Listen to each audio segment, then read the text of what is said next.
Bonsoir à vous tous et merci encore d'être avec nous. C'est le programme du soir sur New World Info. On va commencer avec le décryptage de l'actualité et on ira en Guinée-Bissau pour évoquer l'enregistrement des électeurs qui est suspendu dans le pays et la date des législatives est encore incertaine. On évoque le sujet avec Didier Assogba, notre éditorialiste qui est déjà avec nous. Bonsoir Didier. Bonsoir Samuel. La justice de Bissau, Guinée-Bissau a suspendu jeudi l'enregistrement des électeurs soupçonnant des irrégularités informatiques alors que la fin de ce processus prévu cette semaine devait ouvrir la voie à la fixation d'une date pour des élections législatives déjà reportées. Vendredi, le gouvernement a condamné fermement une intervention des forces de l'ordre qui ont empêché mercredi 3 techniciens nigérians d'accéder aux locaux du bureau d'assistance technique au processus électoral, estimant qu'elle s'inscrivait hors du cadre juridique. Didier Assogba, d'abord, qu'est-ce qui se passe concrètement au niveau de l'opération d'enrôlement en Guinée-Bissau? Une confusion. C'est toute une confusion là-bas en Guinée-Bissau. On sait qu'ils ont un problème politique que doit résoudre finalement les élections en cours de préparation. Mais pendant que l'opération d'enrôlement des électeurs a commencé, il y a des voix qui commencent par dénoncer déjà des fraudes, notamment des bourrages et d'enregistrement de mineurs, des personnes qui ne sont pas habilitées à se figurer sur la liste électorale. Et donc, ces dénonciations-là ont laissé la voie tout de suite déjà à un désaccord entre les acteurs politiques, notamment la deuxième force politique du pays et le pouvoir, et le parti au pouvoir. Donc, ce qui a conduit finalement à saisir la justice, et la justice a ordonné la suspension de ces opérations, pendant que on sait que les élections là-bas en Guinée-Bissau devraient se tenir depuis très longtemps, depuis plusieurs mois, et ne se tiennent presque jamais, faute de consensus.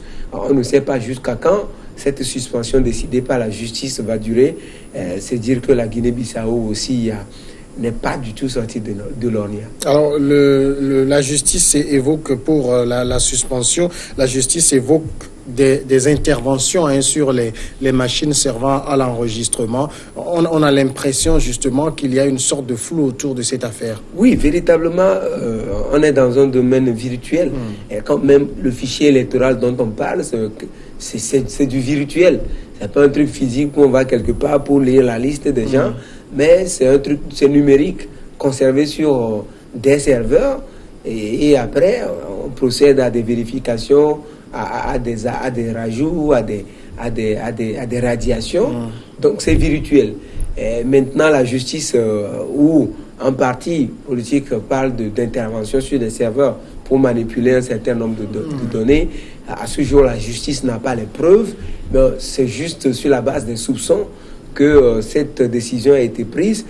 Je veux dire que la décision de la justice bissau-guinéenne est quelque peu salutaire. Salutaire parce que quand on connaît le degré de désaccord entre les acteurs politiques là-bas en Guinée-Bissau, si on laisse poursuivre le processus alors que dès maintenant, il y a des voix qui se lèvent pour condamner des manipulations de données, pour contexter les irrégularités soulevées ici et là, il est de bon ton, et je salue cette intervention judiciaire, que les magistrats prennent leurs responsabilités pour arrêter les choses avant qu'elles ne s'enveniment. Et là maintenant, tout le monde est remis sur le même pied d'égalité. La justice va commanditer des enquêtes pour voir la véracité de cette dénonciation, pour clarifier les choses avant de laisser poursuivre le processus. Et là, on est sûr que le processus est lavé de tout soupçon, et quand on arriverait aux élections, ce seraient des élections, ou du moins c'est sur la base du fichier électoral, un fichier consensuel qui permettait d'avoir des élections justes et crédibles. C'est ce qu'on n'arrive pas à faire ailleurs, et on laisse empirer les situations. Et là, c'est une bonne intervention de cette justice. On est quand même dans une situation qui est quand même un peu inédite, voire la justice, parce qu'il y a des plaintes d'un certain nombre de partis politiques qui arrêtent un processus alors que le parti au pouvoir est partie prenante de ce processus. Ça relève plus de quelque chose d'impossible. Oui, de l'impossible, mais il faut, certaines fois, il faut des hommes forts pour diriger des institutions et faire de ces institutions-là des institutions fortes. Si ce procureur n'avait pas voulu prendre ses responsabilités lorsque les éléments lui ont été communiqués, les plaintes par rapport aux irrégularités lui ont été communiquées, s'il n'avait pas voulu prendre ses responsabilités, je crains qu'aujourd'hui le processus, le processus d'enrôlement des électeurs aurait pris fin et on serait peut-être en train de fixer une date pour les élections. Mais il a voulu prouver sa personnalité, prouver qu'il est indépendant et que la justice, elle est indépendante, elle peut prendre des décisions qui vont à l'encontre de la volonté du chef de l'État ou du parti au pouvoir. Et là, maintenant, on voit que la Guinée-Bissau a gagné quelque chose en matière démocratique, c'est que les institutions là-bas peuvent se lever et prendre des décisions qu'elles jugent utiles et nécessaires pour la République et surtout pour la stabilité du pays, des décisions qui ramènent les acteurs à la raison. Et ça, c'est des décisions salutaires, des décisions d'institutions fortes qu'on rêve d'avoir en Afrique. Et là, la Guinée-Bissau, malgré tout qu'on connaît par rapport à l'histoire de ce pays, la justice bissau-guinéenne vient de prouver que s'il y a de la volonté, on peut prendre un certain nombre de décisions qui vont dans l'intérêt des citoyens et non forcément des acteurs politiques qui se chamaillent. Pour prendre cette décision d'une aussi grande importance, ça suppose que le procureur général de Bissau avait de fortes preuves. Même s'il n'a pas de fortes preuves, il avait tout intérêt à mettre la balle à terre. Et là, il n'a pas déclaré l'opération nulle et de nul effet. Il a pris une décision de suspension du processus. Ça veut dire que c'est une façon pour lui, en tant qu'arbitre, de mettre balle à terre, tout le monde balle à terre, que tout le monde s'apaise et que lors de la suspension, on peut procéder à la vérification des accusations portées contre le processus, chercher des éléments de preuve par rapport à tout ce qui est avancé contre ce processus-là. Et là, si on arrive à laver les soupçons, à lever les zones d'ombre, on pourra lever la suspension et laisser le processus se poursuivre. Et donc, il n'a pas besoin, à mon sens, d'avoir toutes les preuves ou de preuves probables, mais dès qu'il sent que le consensus n'y est pas et que ça part dans tous les sens et que ça peut mettre en danger la paix et la stabilité de la Guinée-Bissau, cette décision de suspension est une décision juste, à mon sens.